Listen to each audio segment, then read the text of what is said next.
Next, Mr. Avik Roy, the president of the Foundation for Research and Equal Opportunity. Welcome. Chairwoman Eshoo, Ranking Member Burgess, and members of the Health Subcommittee of the House Energy and Commerce Committee, thanks for inviting me to speak with you today. I'm Avik Roy, and I'm the president of the Foundation for Research on Equal Opportunity, a nonpartisan nonprofit think tank focused on expanding economic opportunity to those who least have it. When we launched in 2016, our first white paper showed how universal coverage, done the right way, can advance both progressive and conservative values at the same time, expanding access while reducing federal spending and burdensome regulations. In my oral remarks, I'm going to focus on a core problem that, respectfully, Congress has failed to solve: how to protect Americans with pre-existing conditions while also ensuring that every American has access to affordable health insurance. 32 million U.S. residents go without coverage today. Fewer than half of those eligible for subsidies in the ACA exchanges have enrolled in ACA-based coverage.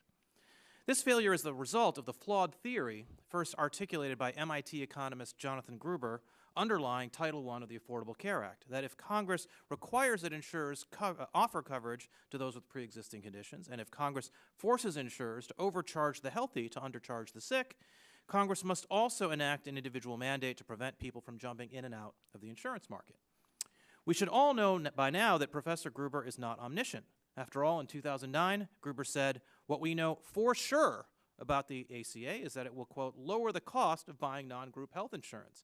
In reality, premiums have more than doubled in the ACA's first 4 years, and the ACA's subsidies only offset those increases for those with incomes near the poverty line.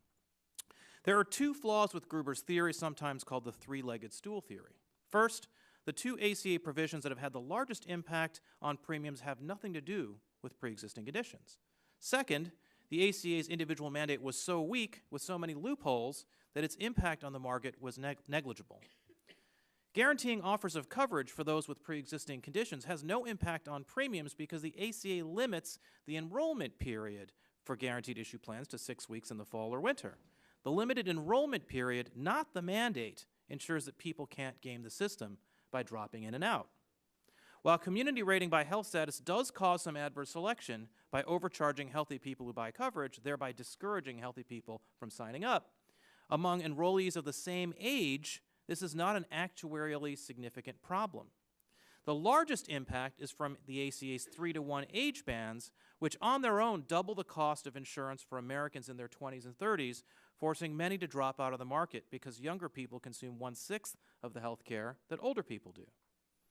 In the court cases consolidated as NFIB v. Sebelius, President Obama's Solicitor General, Neil Katyal, repeatedly argued that if the individual mandate were ruled to be unconstitutional, much of the ACA should remain, but that the ACA's guaranteed issue and health status community rating provisions, the ones that impact those with pre-existing conditions, should also be struck from the law.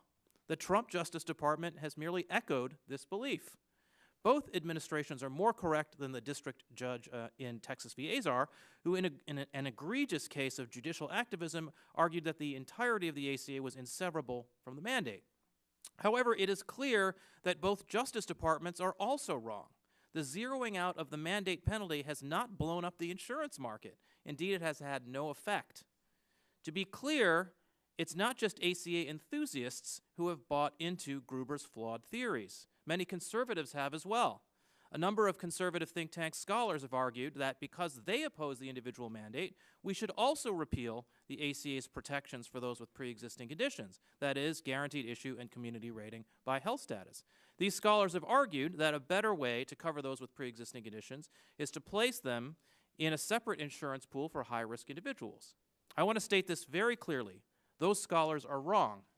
The most market-based approach for covering those with pre-existing conditions is not to repeal the ACA's guaranteed issue and health status provisions, but to preserve them and to integrate the principles of a high-risk pool into a single insurance market through reinsurance. I've been pleased to see Republicans in Congress support legislation that would ensure the continuity of pre-existing condition protections irrespective of the legal outcome in Texas v. U.S. I hope both parties can work together to achieve this.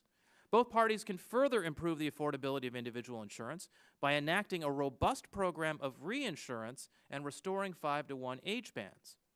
On these and other matters, I look forward to working with all members of this committee, both today and in the future, to ensure that no American is forced into bankruptcy by high medical bills. Thank you.